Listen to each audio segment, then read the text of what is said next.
आयशा और रजब भट्ट की क्या सुलह हो गई है? आयशा जट की और रजब भट्ट की जो है निजी होटल में रात को लेट नाइट मुलाकात होती है। सुलह कैसे हो गई? कैसे वो मिलने चली गई रजब भट्ट को या सलमान को? हर इंसान जो है कहीं ना कहीं तो वो कहते झुक ही जाता है। कैसे झुकी? किस चीज पे कॉम्प्रोमाइज हुआ है? क्या अच्छा, कोई जिस पैसों दिन की डीलिंग भी हुई है? नहीं, पैसों की डील अभी तक जो है इस किस्म की खबर तो नहीं आई। आम लोग तो आमने सामने भी नहीं जाते एक दूसरे के। ये जो है वो एक जगह पे बैठे हुए हैं, एक जगह पे खा पी रहे हैं, ये कैसे हुआ? देखिए, कुछ लोग आपकी जिंदगी में ऐसे होते हैं कि उनको आप ना नहीं कर सकते। ये केस ऑलमोस्ट आपके ख्याल से अपने अंजाम तक पहुंचने वाला है? बहुत जल्दी पहुंचने वाला क्या, ये आप देख लीजिएगा। अब अगली जो है डेट पे ये केस का फैसला है। ये बात कहाँ हुई कि अब मैं मजीद ज्यादा फेम नहीं दे सकता, रजब ने की? ये तो रजब अक्सर कहता है कि बेटा मैंने नाम नहीं लेना आपका, जो मर्जी कर लो। आयशा आके कहती है मेरे हक में जज साहब ने बातें की। रजब वगैरह की तरफ से ये क्लेम होता है कि हम सच्चे साबित हुए। जज साहब दोनों को ना बड़े अच्छे से सुनते हैं। ये नहीं है कि जल्दी जल्दी आप बात कर लें, फिर वो बात कर लें, फिर एट दी एंड वही तारीख पे तारीख, तारीख पे तारीख। एक तरफ इनकी लड़ाई चल रही है, एक तरफ इनकी सुलह हो रही है, ये पीछे मिल रहे होते हैं। तो किसको बेवकूफ बना रहे हैं, इदारों को या आवाम को? जुडिशरी अब इसका फैसला बड़ा जल्द करने जा रही है।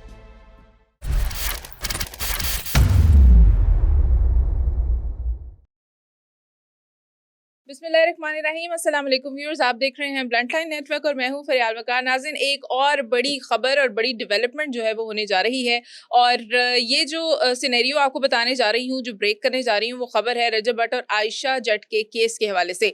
क्योंकि इस वक्त जो है वो मार्केट में इसका बहुत ज़्यादा शोर है, पूरी दुनिया में इसकी धूम मची हुई है कि रजब भट्ट और आयशा के केस में क्या होगा, फैसला किसके हक में होगा। तो अभी उसके अंदर एक बहुत बड़ी डेवलपमेंट है जो आपके सामने इस पॉडकास्ट में बयान होगी, लेकिन उससे पहले आपसे रिक्वेस्ट है चैनल को आप सब्सक्राइब कर लें। वीडियो जब आप पूरी देख लें तो आपने लाइक, शेयर और कमेंट जरूर करना है। मेरे साथ इस वक्त जो मौजूद हैं, आपका तारुफ कर रहा हूँ बड़ी अच्छी तरह से इन तमाम इन्फ्लुएंसर्स को जानने वाले, इनके अंदर के सारे मामलात को देखने वाले, कोर्ट की तमाम हियरिंग्स जिन्होंने जो है वो जिनके सामने हुई, जो विटनेस है सारे मामलात के, और एक जो नई डेवलपमेंट आपसे डिस्कस करनी है उसके भी विटनेस है। मेरे साथ मौजूद हैं सैयद अरहम अब्बास। अस्सलाम वालेकुम। वालेकुम अस्सलाम। बहुत बहुत वेलकम। Thank you. सबसे पहले तो ये बता दें, मेरे व्यूअर्स जो है वो इंतजार कर रहे होंगे कि ये इतनी बड़ी ब्रेकिंग वो क्या है कि आयशा और रजब भट्ट की क्या सुलह हो गई है? अस्सलाम वालेकुम फर्स्ट ऑफ ऑल। और सेकंड ये है कि आयशा जट जिन्होंने एक रेप केस के सिलसिले में जो है अदालत में केस किया हुआ था, उनके जो वकील हैं एडवोकेट फयाज रामे साहब, उनके साथ जो है वो लीड कर रहे थे। और केस बड़ा अहम मोड़ पे जब आया तो अचानक से एक बड़ी ब्रेकिंग न्यूज़ आई। आयशा जट की और रजब भट्ट की जो है निजी होटल में रात को लेट नाइट मुलाकात होती है। अच्छा। और उसमें बड़े असर रसूख रखने वाले जो है वो चंद लोग वो शिरकत करते हैं। और उसके बाद आपके सामने अब केस का रुख कहाँ से कहाँ चला जाएगा, क्योंकि एक तरफ इतना हाई प्रोफाइल केस और बड़ी सेंसिटिव सी जो है वो दफात जो है इस केस में लगी हुई हैं। और तकरीबन ऑलमोस्ट 17 से 18 जो है इस केस की प्रोसीडिंग्स हो चुकी हैं, जज चेंज हो चुके हैं। और जब हमेशा फैसला आने लगता है तो कोई एक ऐसा अहम मोड़ आ जाता है इस केस को लेके कि वो सारा कह लें कि अब रुख ही चेंज कर देता अच्छा, है। अब ऐसा क्या फैसला होने जा रहा था? ये जिस फैसले के डर से कह लें, या इन्होंने आपस में सुलह क्यों कर ली? अगर ये दोनों फ्री कैन, जैसे मेरे पास आयशा आई थी, आपने पॉडकास्ट देखा होगा, वो तो बड़ी धड़ल्ले से कह रही थी और बड़ी मतलब पक्के इरादे से कह रही थी कि मैं कोई सेटलमेंट नहीं कर सकती इनसे, कोई सेटलमेंट नहीं होगी, कोई डीलिंग नहीं होगी, कोई सुलह नहीं होगी। तो अब ये सुलह कैसे हो गई? कैसे वो मिलने चली गई रजब भट्ट को या सलमान को? अच्छा, सुलह जो है अभी ये नहीं कह सकते कि सुलह, लेकिन सुलह के बाद आप दोस्ती बहुत अच्छी देखेंगे इन सब की आपस में। अच्छा। ठीक है। और दूसरी बात ये है कि ये वीडियोस जो हैं अब आपके सामने चल रही हैं स्क्रीन पे कि किस तरह इनकी निजी होटल में मुलाकात हुई आयशा की और रजब की। और हम लोग सब हैरान हैं इस चीज़ को लेके कि एक तरफ इतना सेंसिटिव केस किया हुआ है, दूसरी जानब अदालत, कमरा अदालत में जो है वो गालियाँ निकाली जाती हैं और गालियों के बिहाफ पे रजब जो है इस पर केस करता है। तीसरी जानब जो है वो सुलह, और चौथी जानब इल्ज़ामात के इनके वकील ने सेटलमेंट की, और पांचवी जानब ये है कि आयशा ने जो है वो सेटलमेंट कर ली। आयशा ने डे फर्स्ट से एक चीज़ कही थी कि मैं जो है झुकूंगी नहीं, मैं इस केस को लेकर चलूंगी। लेकिन अगर वो उन्होंने सुलह की है तो शायद ये भी कह सकते हैं कि बड़े लोग इसमें इन्वॉल्व हुए और हर इंसान जो है कहीं ना कहीं तो वो कहते झुक ही जाता है। लेकिन कैसे झुकी? किस चीज पे कॉम्प्रोमाइज हुआ है? क्या अच्छा, कोई जिस पैसों दिन की डीलिंग भी हुई है? नहीं, पैसों की डील अभी तक जो है इस किस्म की खबर तो नहीं आई। पैसों की डील जो है वो नहीं कह सकते, लेकिन सुलह ज़रूर कह सकते हैं। लेकिन केस विड्रॉ होता अभी तक नज़र नहीं आ रहा, क्योंकि केस का फैसला जो है वो अदालत ने करना है। और जज साहब ने जो है सलमान का भी चालान जो है वो मंगवा लिया हुआ है, और 18 अगस्त को इन सब की पांचों की जो है वो पेशी होगी, और देखते हैं कि जज साहब इसमें क्या फैसला करते हैं। ये लोग अपना सुलहनामा भी पेश कर दें जो है अदालत में, लेकिन फैसला कोई ना कोई इस केस का ज़रूर होगा। अब ये डिपेंड करता है जज साहब पे। और मैं यहाँ पर एक और चीज़ ऐड कर दूं कि अगर इस केस का, क्योंकि कई लोगों के माइंड में एक मिथ बनी हुई है कि रजब बहुत पैसे वाला है, ठीक है, उसके इतने ताल्लुकात हैं, लोग उसको जानते हैं। अगर इस केस का फैसला होना होता ना, तो पहली, दूसरी या तीसरी हेयरिंग पे ही ये केस खत्म हो जाना था, अगर सेटलमेंट की बात होती बैक एंड साइड से। ठीक है। ठीक है, लेकिन अदालत, मैं यहाँ पर अपने इदारों को जो है वो अप्रिशिएट भी करूंगा, क्योंकि मैं हर जो है वो हेयरिंग पर वहां पे मौजूद था। मुझे कहीं एक दफा भी जो है वो वहां पर फील भी नहीं हुआ कि जज ने कहीं पर भी रजब वगैरह की जो है फेवरेटिज्म की है। अच्छा, मुझे ये बताइएगा, जैसे कमरा अदालत से जब पेशी के बाद ये सारे बाहर आते हैं, तो एक पार्टी कहती है हम बेगुनाह साबित हुए हैं, दूसरी पार्टी कहती है हम बेगुनाह। आयशा आके कहती है मेरे हक में जज साहब ने बातें की, रजब वगैरह की तरफ से ये क्लेम होता है कि हम सच्चे साबित हुए। हकीकत में उसके अंदर, कमरा अदालत के अंदर क्या हो रहा होता है? अच्छा, कमरा अदालत में मैं यहाँ पर ऐड करता चलूँ कि कभी कभी तो ये होता है कि प्रोसीडिंग बहुत लंबी चली जाती है। हाँ। उसमें जो है, जो रजब के वकील हैं, एडवोकेट राना मरूफ साहब जो हैं, वो हमेशा पेश होते हैं और वो बड़ी अच्छी प्रोसीडिंग करती हैं। दूसरी बिहाफ पे एडवोकेट फयाज रामे साहब होते हैं, तो वहाँ पर बहस व मुबाहिसा दोनों साइड्स पर चल रहा होता है, और जज साहब दोनों को ना बड़े अच्छे से सुनते हैं। ये नहीं है कि जल्दी जल्दी आप बात कर लें, फिर वो बात कर लें, फिर एट दी एंड वही तारीख पे तारीख, तारीख पे तारीख। तारीख जो है, जज साहब अगर कोई इंसिस्ट करे पार्टी, तो तब वो जो है वो डेट जो है आगे दे देते हैं। अदरवाइज उनकी भी कोशिश होती है कि इस केस को अब खत्म किया जाए, क्योंकि जज चेंज हो चुके हैं इसमें। उसके बाद जो है बार बार इस केस को जो है लंबा किया जाता है। फिर कोई ना कोई एप्लीकेशन दे दी जाती है कि देखें जी हमें इस चीज़ से प्रॉब्लम है। जैसे कि मैं बात करूं कि रजब की सिक्योरिटी को लेके जो है अदालत में बहुत दफ़ा दरखास्तें दी गई कि हमें इसकी सिक्योरिटी से बहुत मसला है। तो वो भी अपनी जगह पे ठीक थे कि उनके साथ जो है कराची में एक हैपन हुई, तो वो लोग नहीं चाहते थे कि लाहौर में भी इस तरह की जो है वो कोई हैपन हो सके। लेकिन जज साहब, और मैं अपनी जुडिशरी को एक चीज़ कहूँगा कि उन्होंने बहुत अच्छा इस केस को जो है वो परसू किया। अगर उन्होंने कोई फेवरेटिज्म में, या फिर कह लें कि किसी के वन साइडेड फैसला करना होता ना, तो ये केस बहुत पहले ही ख़त्म हो जाता। और सेकंड, मैं ये बात करूँगा, जब ये केस आया था फयाज रामे साहब के पास, तो इस केस के बड़ी जो शाखें ना टूट चुकी थी। बहुत शाखें इसकी, कह लें कि एक सिर्फ टहनी जो है वो बची हुई थी।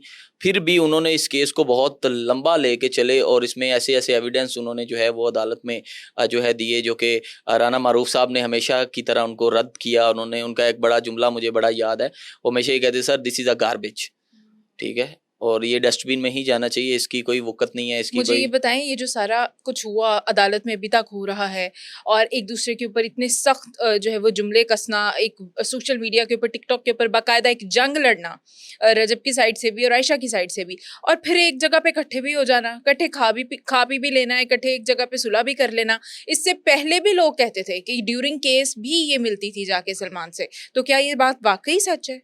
देखें जी, इसकी ना तो ऑथेंटिकेशन मेरे पास है, और आई थिंक सो कि आपके पास भी नहीं है।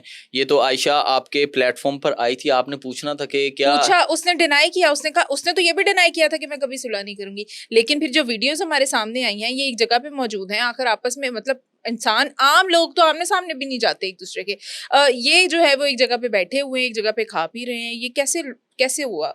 देखिए, कुछ लोग आपकी ज़िंदगी में ऐसे होते हैं कि उनको आप ना नहीं कर सकते। मैं ये चीज़ तो ज़रूर कहूँगा कि मेरे पास कुछ ऐसे स्क्रीनशॉट्स भी पड़े हुए हैं, ठीक है। वो अलग बात है कि स्क्रीनशॉट्स की ना अदालत में कोई वक़्त नहीं होती, क्योंकि आजकल आपको पता है एआई का जो है वो दौर है, एडिट्स भी बन जाते हैं, तो it's not a big deal. तो लेकिन वो ऑथेंटिकेशंस पर मबनी है। इनको जो है वो अप्रोच बहुत जगह से किया जा रहा था।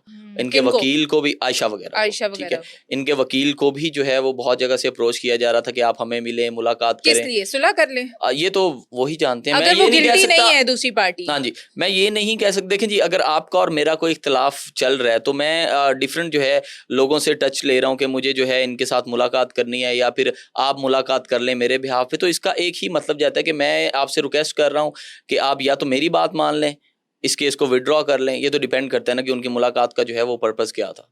अच्छा, ये मुझे बताइएगा कि जो आयशा के बारे में आपने, क्योंकि आपने कहा कि आप सबको अच्छी तरह जानते हैं इन सबको। आयशा मेरे पास आई थी पॉडकास्ट में, और उससे अगले ही दिन उनकी मुलाकात हो गई। वो मुझे यहाँ कह के गई थी कि मेरे भाई मुझसे नाराज़ हैं।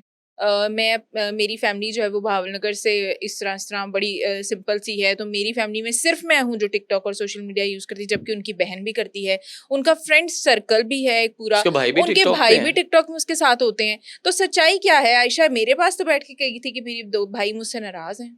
देखिए जी, ये उनके भाई-बहन का एक कह सकते हैं कि आपस का भी मैटर है। लेकिन वो और है ना उसके साथ, वो दूसरी झूठ जगह क्यों बोल रही दूसरी है अवाम से, अपने फैंस से?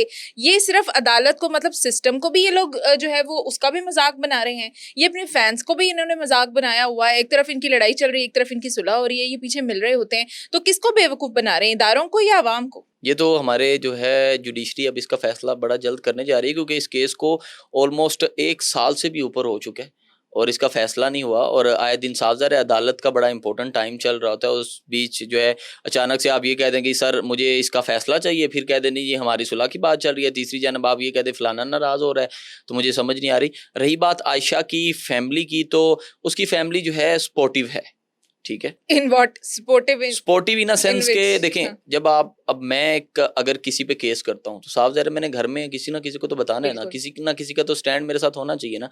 ये तो नहीं है ना कि मैं, लेकिन अगर आप खुद भी उतने ही गलत हो, बराबर के शरीक हो, तो फिर?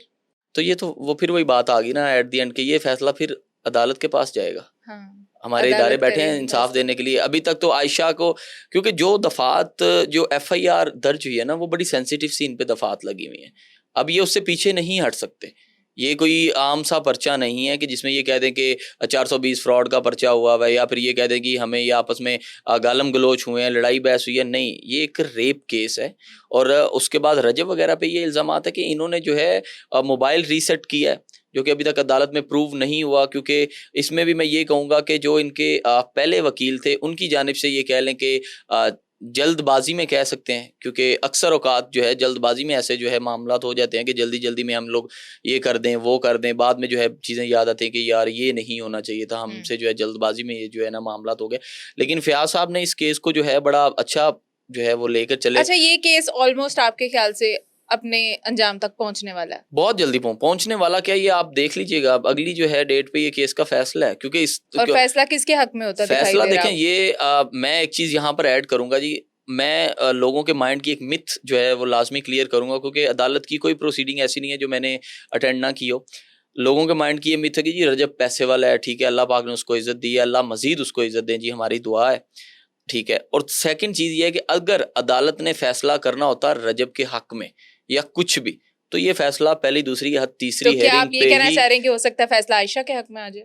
मैं ये भी नहीं कह रहा कि आयशा के हक में आ जाए फैसला। देखें, मैं जय साहब ने ना एक दिन बड़ी अच्छी बात की थी वहाँ पर अपनी सीट पे बैठ के ना, क्योंकि राना जो मारूफ साहब हैं उन्होंने कहा जी सर प्लीज़ आप जो है हमें फैसला सुना दें। ठीक है। हमारी तरफ से ऑल जितने भी दलाइल हैं हमने आपको सबमिट करवा दिए हैं, सबूत प्रूफ जितना भी जो कुछ भी था हमने आपको बता दिया। हम लोग तो फैसले के वेट पे, आप जल्दी से पहले, उन्होंने कहा थी काश आप सब में से ना कोई बंदा इस सीट पर आकर बैठे, क्योंकि ये एक बड़ा सेंसिटिव सा केस है और मैं जल्दबाजी में फैसला नहीं दे सकता। मैंने दोनों चीज़ों को बड़ा अच्छे से जो है वो रीड करना, और ये फैसला कोई 1-2 सफ़ों पर मुश्तमिल नहीं होगा। जब ये अच्छा, फैसला वो आएगा हाँ। तो देखिएगा कम अज़ कम मेरे आइडिया के मुताबिक ये 100-150 सफ़हात से भी ज़्यादा पर मुश्तमिल ये फैसला होगा। अच्छा, हम आपने अपने सामने सब कुछ होते देखा, वो जो कोर्ट में कोर्ट के बाहर जो कुछ हुआ जिसके बारे में हम ये सुनते हैं, आयशा ये कहती है कि इसने मुझे अब्यूज किया, इसने मुझे इशारा किया, इसने मुझे कुछ कहा, और वो बदले जवाब में इसने उसको बहन व्लॉगर ये सब कुछ कहा।